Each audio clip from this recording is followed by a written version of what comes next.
We have seen your relationship with the Pakistani military evolve a lot within a very short period of time. When you were in power, you would say that you and the military are on the same page. And then we saw that you not only accused the top brass of conspiring your ouster, but also that the military didn't give you enough room while you were governing and they were calling the shots. What kind of a relationship do you think the military should have with the civilian government and with any political party? Well, first, let me just define what you mean by the military. Military means one man, the army chief.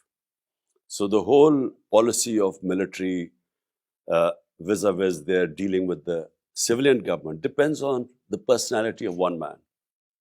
So in this case, the positive side during our relationship with General Bajwa rather than the military, uh, when we were on the same page, which meant that we had the organized strength of Pakistan army to help us, and we worked together, and it was Pakistan was considered one of the success stories of the COVID-19. Now the problem was that General Bajwa favored some of the biggest crooks in this country and would not.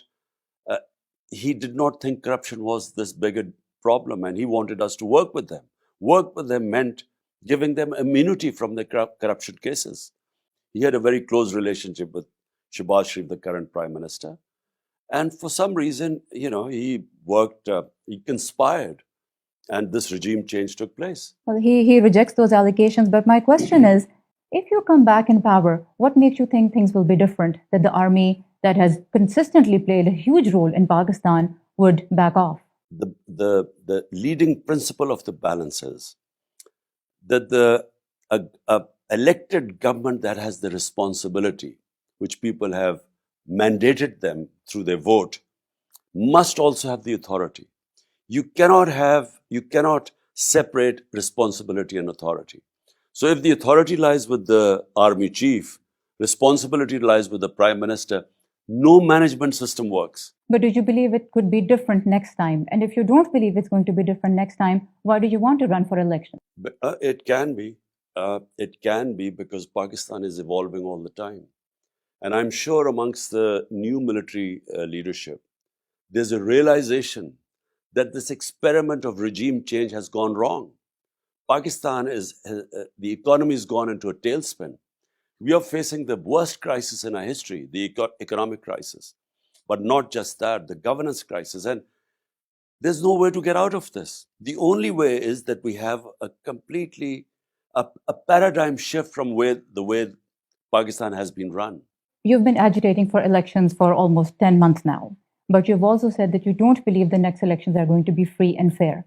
Will you accept the results of the elections if your party does not win a majority? They have completely destroyed the credibility as an impartial election commission. There won't be free and fair elections, but there will be elections. But will you accept the results in case your party does not win a majority whenever the general elections happen? That's premature to say, how can I say right now the extent of rigging they'll do? There was a local government election in Sindh. All the political parties rejected the local government election. All of them. There will be rigging, but to the extent, I can't say right now. Let's talk foreign policy. Do you believe that the Afghan Taliban government is friendly to Pakistan? Well, firstly, whatever government is in Afghanistan, Pakistan must have good relationship with them. I tried my best with the Ghani government because our interest is that having a good relationship with the government in Kabul means that we have a 2,500 kilometer border with them. And which means that, if they have problems of terrorism, then they will help us. But so far, even the Pakistani government says it's not getting the help from the Afghan Taliban to fight terrorism the way it would have liked and the way you were saying. What is disturbing is that our foreign minister, he's spent almost all his time out of Pakistan, but he's not paid one visit to Afghanistan. I'm not saying it's going to be easy, but do we want a repeat of what happened to Pakistan from 2005 onwards to 2015, where Pakistan was going under, suffering from terrorism all along the Afghan border? So I think we are not in a position to have another war on terror. And the only way is to somehow get Kabul to work with us so that we can jointly deal with this issue. One of the reasons that terrorism has spiked in Pakistan now is because, according to NACTA, the National Counterterrorism Authority, the time that was taken for negotiations with TTP was used by that group to reorganize. And those talks started when you were in power. Do you stand by your decision to greenlight those talks? Well, firstly, what were the choices Pakistani government faced once the Taliban took over, and they decided that TTP, and we're talking about 30 to 40,000 people, their families included, once they decided to send them back to Pakistan. Now, what choices was Pakistan confronted with? Should we have just lined them up and shot them? Or should we have tried to work with them to resettle them, and bearing in mind that it was not going to be an easy process? And the idea was that the resettlement had to be done with the concurrence of the politicians all along the border, the FATA region, and along with the security forces, plus the Taliban, the TTP. But that never happened because our government left. And once our government was removed, the new government took its eye off the ball. Meanwhile, this threat grew, and it's possible that they regrouped. But then, where were the Pakistani security forces? Where were our intelligence agencies?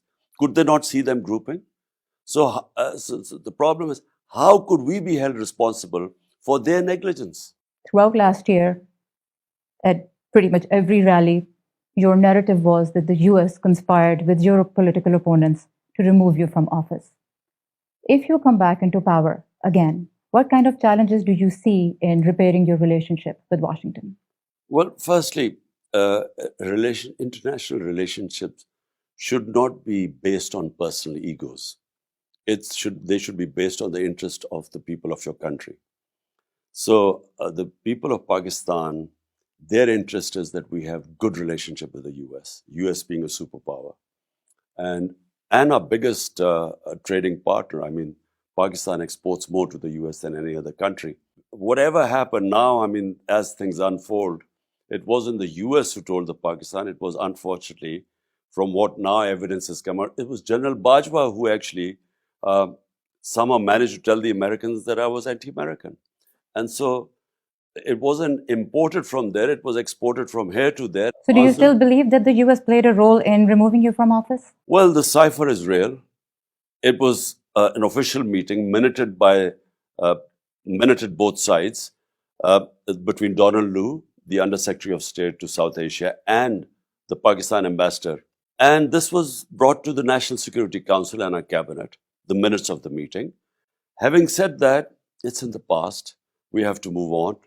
It's in the interest of Pakistan to have good relationship with the US, and that's what we intend to do. A little bit about human rights. I was reading your interview that you gave to the New Yorker, and when you were asked about your stance on the Uyghur issue, the Chinese treatment of its Uyghur Muslims, you said that you didn't essentially call China out for its abuse of the Uyghurs because it would cost Pakistan a lot because Pakistan relies very heavily on China.